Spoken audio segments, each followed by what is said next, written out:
A lot of college students don't understand what citizens in the community experience on a daily basis. The poverty simulation is going to give them a great breadth of experience.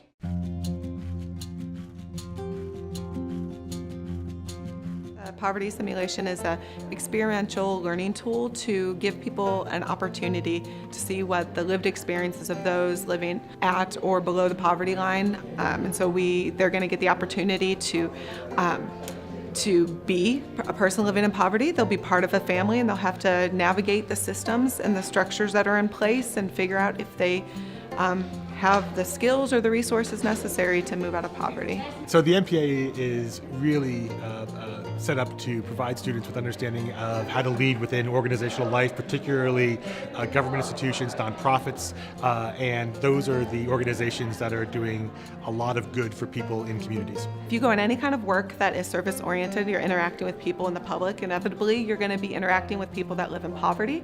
And so having a deeper understanding of what it's like to live in poverty helps you to have the empathy necessary to interact with them in a way that would be beneficial for them and for whatever goals you're looking to accomplish. As a student who wants to go into public service, I think it's important for us to see how people in poverty have to make decisions, how they live, what affects that.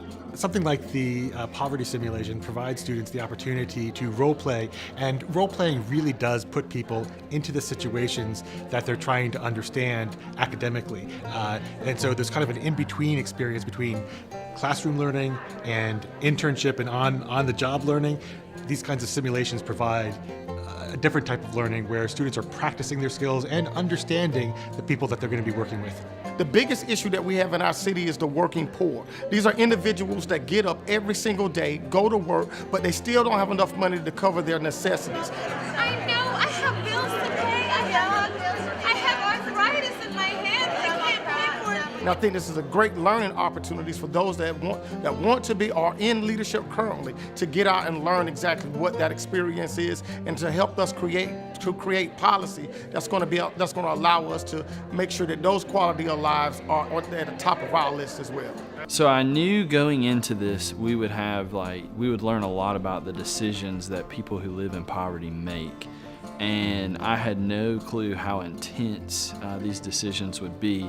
Whether you had to choose to keep your lights on, whether you were going to eat that week, how you had to rush your kids to childcare and then get to work and figure out how you were going to get places. You have to know how the body public is living, and this simulation really shows you how desperate some people are and how desperate some people need to be in order to survive.